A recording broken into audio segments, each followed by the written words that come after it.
نستعينه ونستغفره ونؤمن به ونتوكل عليه ونعوذ بالله من شرور أنفسنا ومن سيئات أعمالنا من يهده الله فلا مضل له ومن يضلله فلا هادي له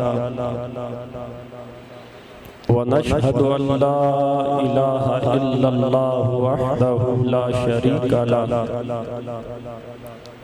ونشهد أن سيدنا وسندنا وحبيبنا وطبيبنا وشفيعنا وملجأنا ومأوانا محمدا عبده ورسوله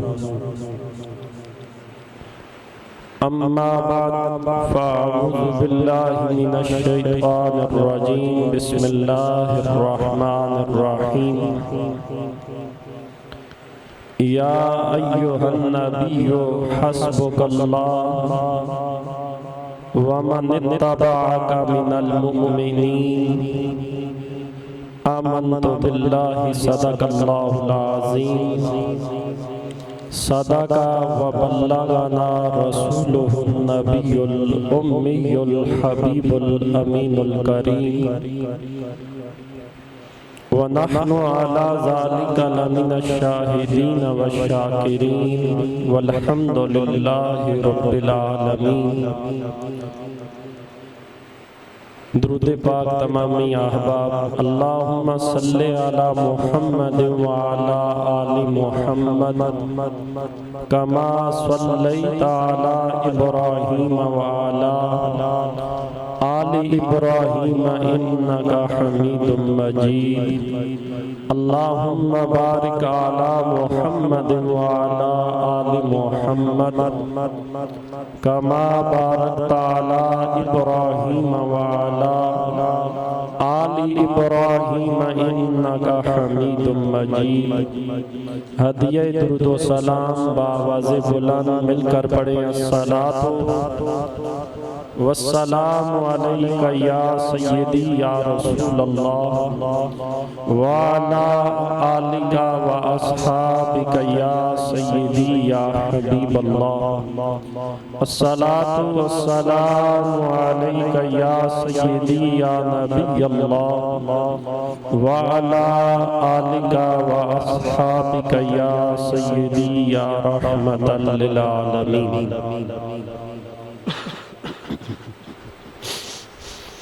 حمد و صلاۃ کے بعد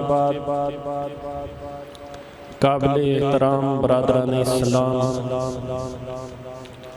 بزرگوں دوستوں عزیزوں الحمدللہ تعالی میں اور آپ نماز جمعۃ المبارک کی ادائیگی کے لیے اللہ کریم کے اس مقدس مطہر پاک گھر کے اندر جامع مسجد سیدنا امیر حمزہ رضی اللہ تعالی عنہ میں حاضر ہیں اللہ ہماری اس حاضری کو اپنی بارگاہ میں قبول فرمائے کہیے آمین اور اللہ ہمیں اسی طرح عبادت اور بندگی کرنے کی توفیق عطا فرمائے رکھے احباب گرامی 15 شوال المکرم یوم شہادت ہے میرے اور آپ کے کریم آقا و مولا صلی اللہ علیہ وآلہ وسلم کے بڑے ہی محبوب چچا جان حضرت امیر حمزہ رضی اللہ تعالی عنہ کا مسجد بھی امیر حمزہ 15 شوال یوم شہادت بھی حضرت امیر حمزہ کا تو مناسب ہے کہ آج کے اس خطبہ جمعہ میں حضرت امیر حمزہ کی عظمت و شان کو بیان کیا جائے اور سنا جائے۔ حضرت امیر حمزہ رضی اللہ تعالی عنہ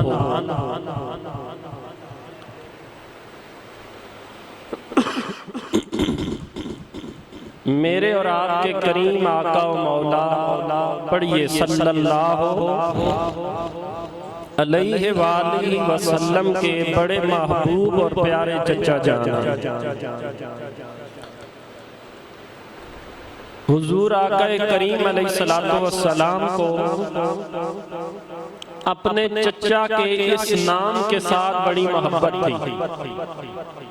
ایک صحابی حضور کی بارگاہ میں حاضر ہوئے اور عرض کرنے لگے یا رسول اللہ صلی اللہ علیہ وسلم، میرے گھر میں بیٹا پیدا ہوا،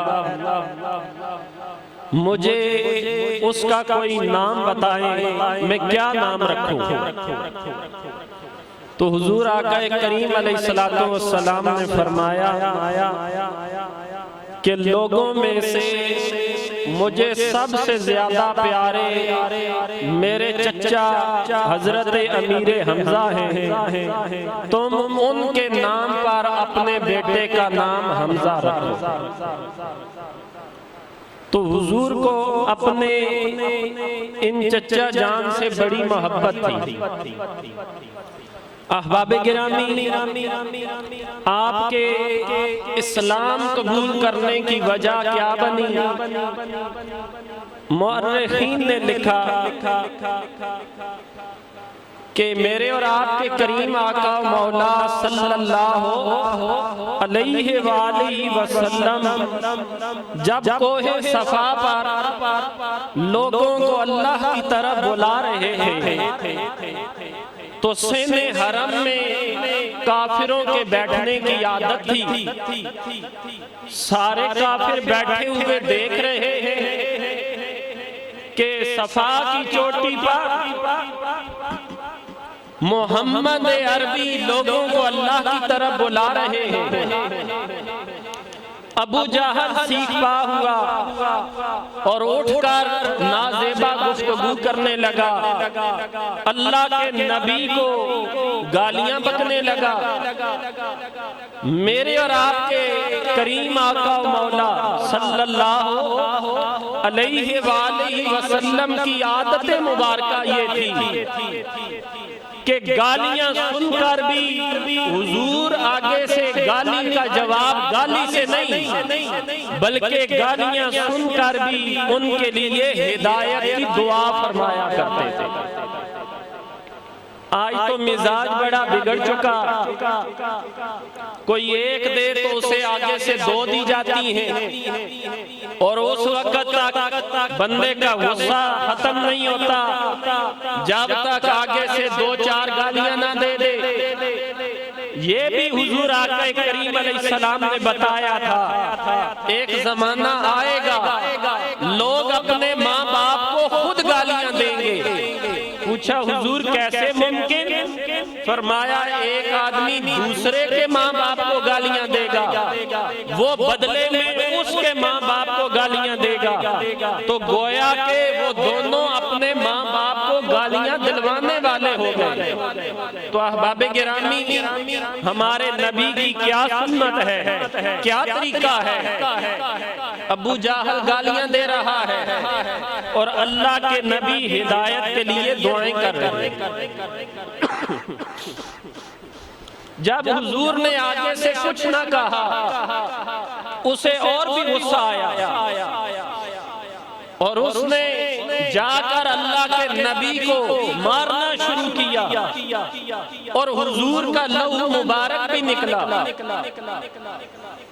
ابو جہل نے اپنی بڑھاس نکالی، غصہ نکالا اور پھر اتراتا ہوا سین حرم میں آ کر بیٹھ گیا۔ حضرت امیر حمزہ کی عادت یہ تھی، صبح کے وقت آپ پہلے جنگل میں جاتے، جا کر شکار کرتے، شکار سے واپس آ کر طواف کرتے کعبۃ اللہ کا، اور لوگوں سے پوچھ گچھ کرتے، احوال لیتے، اور پھر اپنے گھر جاتے۔ جب آپ شکار سے واپس آ رہے تھے تو راستے میں ایک لونڈی نے بتایا کہ آج ابو جہل نے آپ کے بھتیجے محمد بن عبداللہ کے ساتھ اچھا سلوک نہیں کیا۔ حضرت امیر حمزہ اگرچہ ابھی تک اسلام نہیں لے کر آئے، لیکن آپ اپنے بھتیجا سمجھ کر اللہ کے نبی کی بڑی دیکھ بھال بھی کرتے اور حضور کا بڑا خیال بھی رکھتے۔ حضرت امیر حمزہ کو بڑا غصہ آیا، آپ وہاں سے سیدھے چلے گئے سین حرم میں۔ پہلے آپ کا معمول یہ تھا کہ جا کر لوگوں سے معاملات پوچھتے، لیکن آج عجب بات ہے، امیر حمزہ کی آنکھوں میں غصے کے آثار ہیں، کسی سے کوئی بات نہیں پوچھ رہے، ابو جہل کو تلاش کر رہے ہیں۔ ابو جہل ملا، اپنے قبیلے والوں میں بیٹھا ہوا، بڑا اترایا ہوا کہ آج میں نے بڑا کام کیا۔ حضرت امیر حمزہ جب سامنے پہنچے، کہا کہ ابو جہل تو کیا سمجھتا ہے کہ محمد بن عبداللہ اکیلا ہے؟ ارے سن لے، آج میں نے بھی اپنے بھتیجے کا دین قبول کر لیا ہے، تیرے اندر ہمت ہے تو میرا مقابلہ کر۔ حضرت امیر حمزہ بڑے جنگجو تھے اور بڑے طاقتور تھے۔ ابو جہل نے بھانپ لیا کہ یہاں پر اگر میں نے مقابلہ کیا تو امیر حمزہ مجھے مار گرائیں گے، اس نے چھوڑ دیا۔ حضرت امیر حمزہ نے اس کے سر پہ ضربیں لگائی، اس کا خون نکالا اور پھر گھر چلے گئے۔ اب گھر پہنچے، اعلان تو کر آئے تھے کہ میں نے دین قبول کر لیا، اب کشمکش کا شکار ہے، پتہ نہیں مجھے قبول کرنا چاہیے یا نہیں۔ اسی کشمکش میں رات گزری، صبح کے وقت جب حضور کی بارگاہ میں حاضر ہوئے، اللہ کے نبی نے نگاہ نبوت ڈالی اور اپنے چچا کو کلمہ پڑھا کے مسلمان کر دیا۔ حضرت امیر حمزہ نے یہ 39ویں فرد ہیں جنہوں نے کلمہ پڑھ کے اسلام قبول کیا، اور ان کے اسلام قبول کرنے پر میرے آقا کریم علیہ السلام نے پھر دعا مانگی اللہ کی بارگاہ میں، اے اللہ ایک شیر تو نے عطا کر دیا اور ایک میں تجھ سے مانگ کر لیتا ہوں۔ امیر حمزہ ان کا لقب ہے اسد اللہ و اسد رسول ہی۔ امیر حمزہ اللہ کا بھی شیر ہے، اللہ کے رسول کا بھی شیر ہے۔ اے اللہ ایک شیر تو نے عطا کر دیا اور دوسرا شیر میں تجھ سے مانگ کر لیتا ہوں۔ اللہ کے نبی نے ہاتھ اٹھائے، اللہم اعز الاسلام بے عمر بن الخطاب، اے اللہ اسلام کو عمر بن خطاب کے ذریعے عزت عطا فرما دے۔ اب کیسے حضور دعا کریں اور وہ دعا قبول نہ ہو؟ اللہ نے حضرت عمر کو بھی اسلام کی دولت سے مالا مال کر دیا۔ حضرت عمر 40ویں فرد ہیں جنہوں نے اسلام قبول کیا عرب میں۔ 39ویں حضرت امیر حمزہ اور 40ویں حضرت عمر، اور دونوں اسلام کے شیر۔ ان دونوں کے اسلام قبول کرنے سے پہلے تبلیغ اسلام کا دائرہ دار ارقم تک محدود تھا، چھپ چھپا کر تبلیغ کی جاتی، مسلمان تعداد میں تھوڑے تھے۔ جب یہ دونوں ذاتیں اسلام قبول کر چکی، بلکہ جب حضرت عمر آئے نا تو صحابہ پہلے ڈر گئے، دروازے میں سے آتا ہوا دیکھا، دروازہ بند کر دیا، حضور عمر آ رہا ہے، تلوار بھی لٹکائی ہوئی ہے۔ حضرت امیر حمزہ بولے، کہا صحابہ دروازہ کھول دو۔ عمر عمر اگر نیک ارادے سے آئے تو اسے مرحبا خوش آمدید کہیں گے، اگر برے ارادے سے آئے امیر حمزہ کی تلوار عمر کا سر دھڑ سے الگ کر دے۔ ڈرنے کی ضرورت نہیں، اللہ کا شیر اسلام قبول کر چکا ہے، لیکن حضرت عمر بھی چونکہ اسلام قبول کرنے آئے تھے تو آپ پوچھا حضور سے، حضور کیوں نہ سین حرم میں جا کر تبلیغ کی جائے؟ حضور نے بتلایا ابھی مسلمانوں کی تعداد تھوڑی ہے، کافر زیادہ ہے، حکمت کا تقاضا یہ ہے کہ ابھی تک دار ارقم میں ہی اسلام کی تبلیغ کی جائے۔ حضرت امیر حمزہ نے بھی کہا، حضرت عمر نے بھی کہا، اگر ہمارے اسلام لانے کا اتنا بھی فائدہ نہ ہو تو پھر کلمہ پڑھنے کا کیا فائدہ؟ مسلمانوں کی دو صفیں بنی، ایک صف کی قیادت اللہ کا ایک شیر کر رہا ہے، اسلام کی مسلمانوں کی دوسری صف کی قیادت دوسرا شیر کر رہا ہے، ایک صف کی قیادت حضور کے چچا حضرت امیر حمزہ کر رہے ہیں، دوسری صف کی قیادت حضرت عمر فاروق کر رہے ہیں۔ مسلمان گئے سین حرم میں اور واضح اعلان کر دیا، حضرت عمر اور حضرت امیر حمزہ نے جو چاہتا ہے اس کی بیوی بیوہ بنے، اس کے بچے یتیم ہوں، آج مسلمانوں کا راستہ روک کر دکھائے۔ اب امیر حمزہ بھی اسلام قبول کر چکے، اب عمر بن خطاب بھی اسلام قبول کر چکے، اب اللہ کے دین کی تبلیغ ہوگی، اسلام کا پرچار ہوگا، علل اعلان سین حرم کے اندر تبلیغ دین ہوگی۔ احباب گرامی، اللہ نے اس وقت یہ آیت کریمہ نازل کی، یا ایھا النبی حسبک اللہ، اے نبی اللہ تمہیں کافی ہے، ومن اتبعک من المؤمنین، اور اے میرے نبی جو مومن آپ کی اتباع میں آ گئے اللہ کے بعد وہ مومن آپ کے لیے کافی ہے۔ اب اسلام پھلے پھولے گا، اب اسلام آگے بڑھے گا۔ احباب گرامی یہ قدر یہ تو حضرت امیر حمزہ نے جب یہ بات یاد رکھنا، جو بندہ کفر کے اندر زیادہ سخت ہو، جاہلیت کے زمانے میں جو بندہ زیادہ سخت ہو، وہ جب راہ ہدایت پہ آ جائے، وہ جب اسلام میں آ جائے، وہ جب سیدھے راستے پر آ جائے تو وہ اسلام میں بھی بڑا سخت ہوا کرتا ہے۔ باقیوں کی نسبت اس کے معاملات، اس کا طرز زندگی اور ہوا کرتا ہے۔ یہ دونوں ذاتیں کفر میں بھی سخت تھیں، لیکن اسلام قبول کرنے کے بعد اسلام میں بھی بڑی سخت تھی۔ میں اس کی مثال عرض کرتا ہوں، اسلام اور کفر کی پہلی جنگ غزوہ بدر آ گئی، اب پہلی جنگ ہے اور پہلی جنگ میں عربوں کا دستور ہے جنگ کی شروعات کرتے ہیں، دو تین آدمی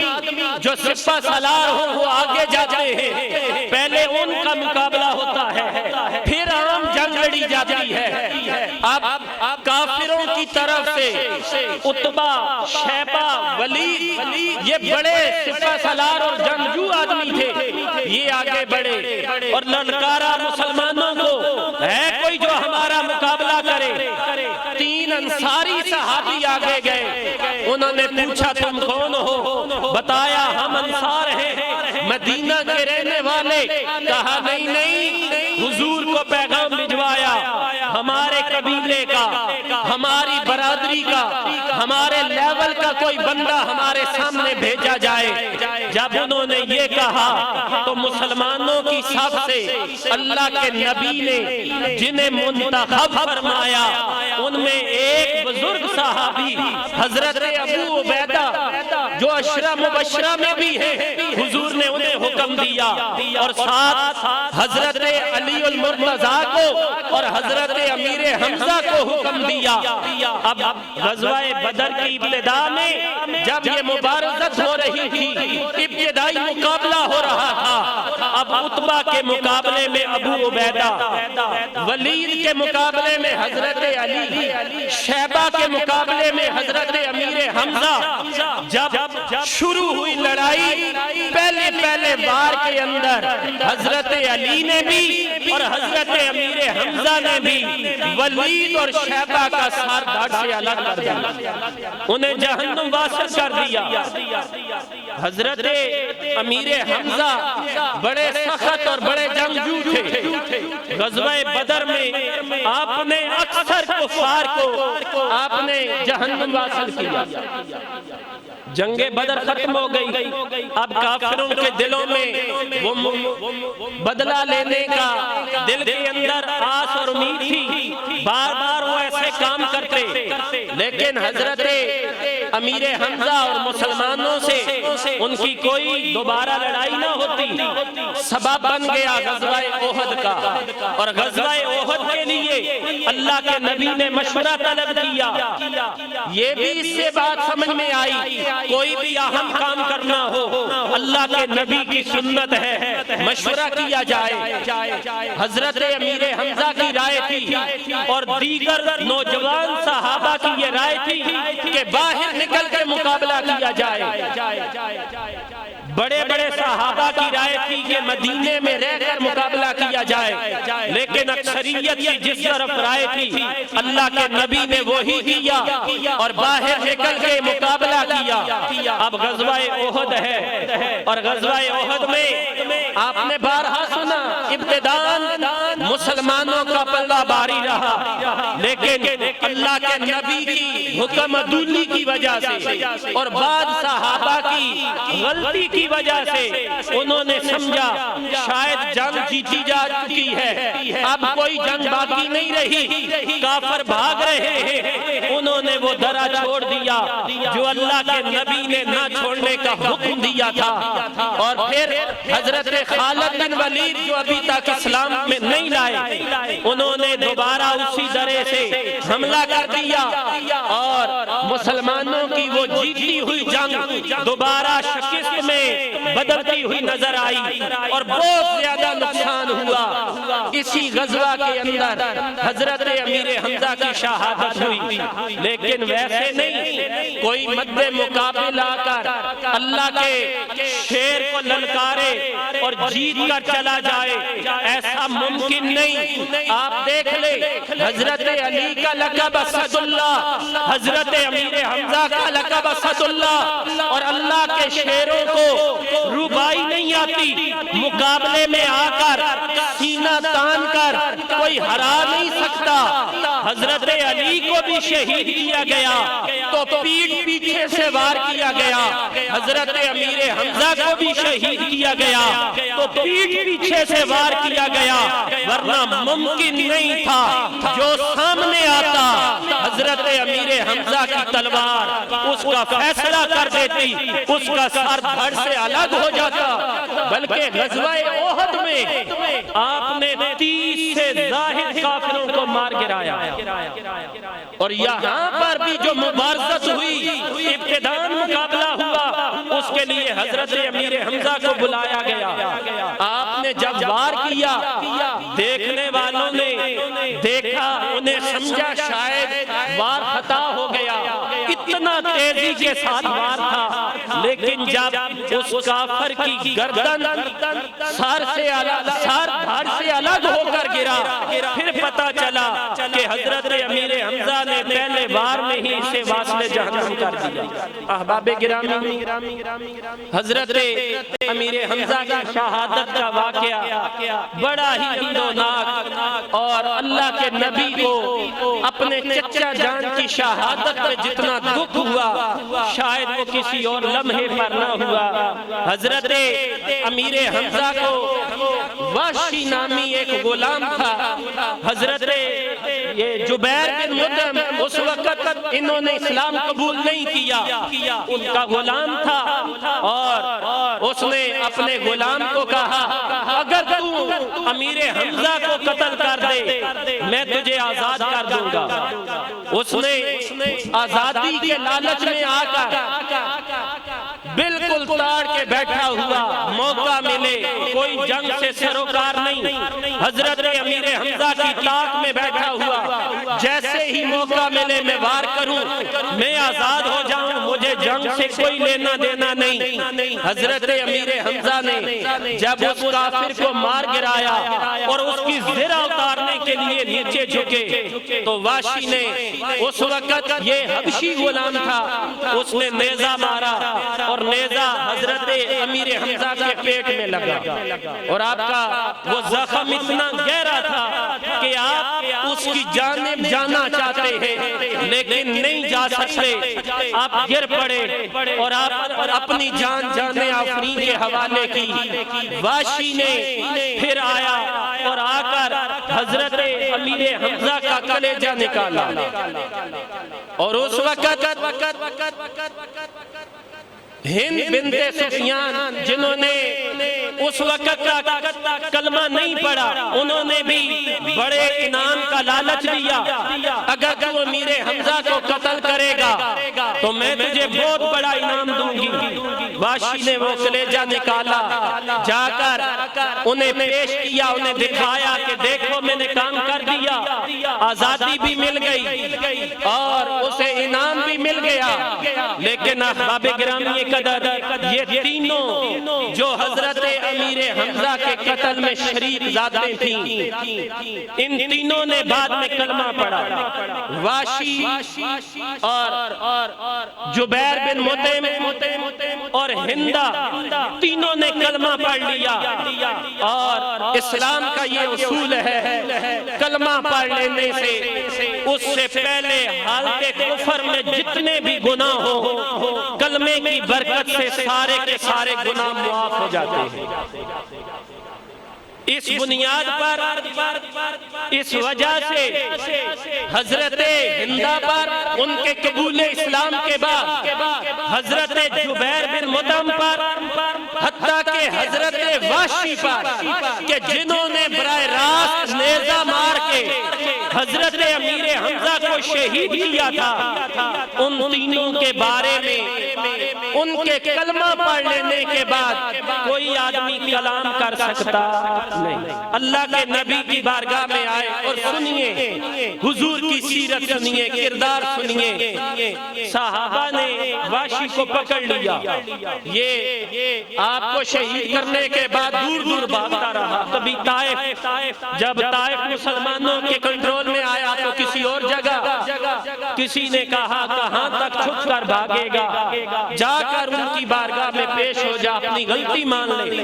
جب یہ آیا تو صحابہ نے پکڑ لیا، حضور کی بارگاہ میں لے آئے، حضور یہ ہے آپ کے چچا کا قاتل، یہ ہے آپ کے چچا کو مارنے والا۔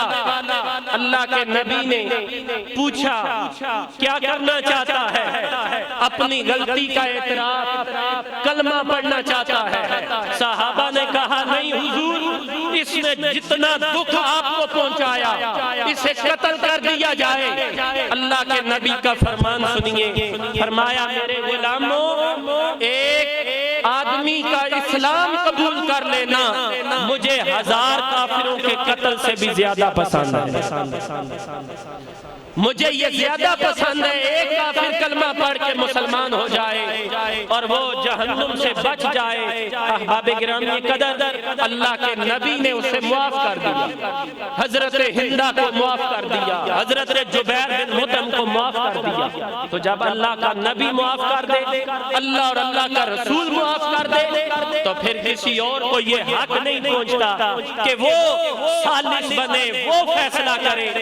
اور حضرت امیر حمزہ کی میت کو دیکھ کر اللہ کے نبی کی آنکھوں سے آنسو، اور تاریخ نگاروں نے لکھا حضور پکارتے اے میرے چچا جان، اے میری مشکلات کو دور کرنے والے میرے چچا جان۔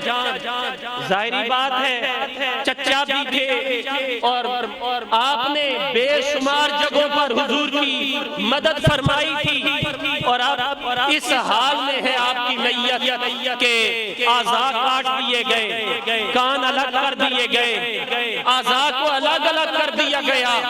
وہ دیکھتے حضور کی آنکھیں آنکھوں میں آنسو آتے. حضرت صفیہ دیکھنے کے لیے آئیں. اللہ کے نبی نے منع کر دیا, فرمایا نہیں نہ دیکھا جائے.